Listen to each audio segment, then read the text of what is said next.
TFC spiritual ప్రేక్షకులకు స్వాగతం. ఈ వారం రాశిఫలాలు పరిశీలిద్దాం. ఓం వసుదేవసుతం దేవం కంసచాణూరమర్దనం దేవకీ పరమానందం కృష్ణం వందే జగద్గురుం. జగద్గురువైనటువంటి శ్రీకృష్ణ పరమాత్మకి, జగదేక వీరుడైనటువంటి అర్జునుల వారి యొక్క పాదపద్మాలకు నమస్కారం చేస్తూ మనం ఈ 12 రాశుల వారికి కూడా వారఫలాలు ఎలా ఉన్నాయో చూద్దాం.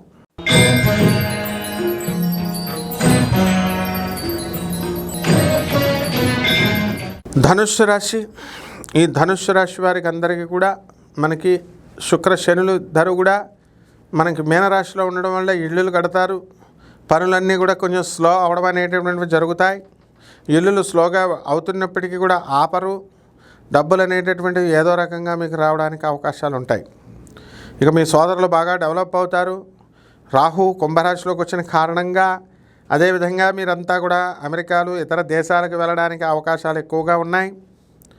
అదేవిధంగా ఈ యొక్క ధనుస్సు రాశి వారికి మరి ఈ యొక్క కేతువు సింహరాశిలో ఉన్న సందర్భంగా విదేశాలకు సంబంధించినటువంటి వ్యాపారాలు బాగా కలిసి వస్తాయి. ఉప్పు చేపల వ్యాపారం నుంచి ఇతర దేశాలకు పంపించేటటువంటి ఫారెన్ ఎక్స్పోర్ట్స్ ఇంపోర్ట్స్ బిజినెస్లన్నీ కూడా బ్రహ్మాండంగా కలిసి రావడం అనేటటువంటివి జరుగుతాయి.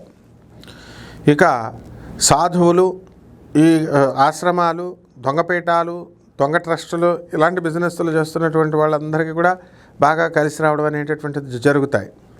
ఇక బిల్డర్లు ఎవరైతే ఉన్నారో అటువంటి వాళ్ళు, మా స్థలాలు అమ్మడవడం లేదండి అని బాధపడుతున్నటువంటి వాళ్ళు, అలాగే ఈ యొక్క రియల్ ఎస్టేట్ బిజినెస్లు చేస్తున్నటువంటి వాళ్ళు కూడా మీకు కాస్త అసంతృప్తిత ఉన్నారు మొన్నటిదాకా. మరి అటువంటి వాళ్ళందరికీ కూడా ఇప్పుడు ధనుసు రాశి వారికి మే 14 తర్వాత గురుగ్రహం మారిందండి. దానివల్ల మంచి శుభస్థానంలోకి వచ్చింది. కాబట్టి ఇటువంటి వాళ్ళందరికీ కూడా కొంచెం పనులు, వ్యాపారాలు ముందుకు కదలడం అనేటటువంటి జరిగినాయి. అలాగే సినిమా యాక్టర్లు ఎవరైతే ఉన్నారో అటువంటి వాళ్ళంతా కూడా సినిమాలు మంచిగా తీయడము, ముందుకు వెళ్ళడం అనేటటువంటిది జరుగుతుంది. కాబట్టి ఈ యొక్క రాశి వారంతా కూడా మీరు అనుకున్న పనులు అనుకున్నట్లుగా సాధించుకుంటూ మీరు ముందుకు వెళ్ళడం అనేటటువంటిది జరుగుతాయి.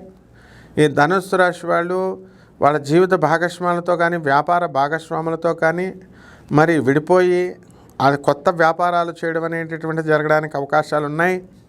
అలాగే పరిహారాల దగ్గరికి వచ్చేసరికి ధనుస్సు రాశి వారికి శని జపం చేసుకోవాలా, శని స్తోత్రాలు చదవాలా, శనికి కిలోంపావు నల్ల నువ్వుల్ని, నల్లని వస్త్రాన్ని పేద బ్రాహ్మణులకి శనివారం నాడు ఉదయం 8 గంటలకు దానం చేసుకోవాలా.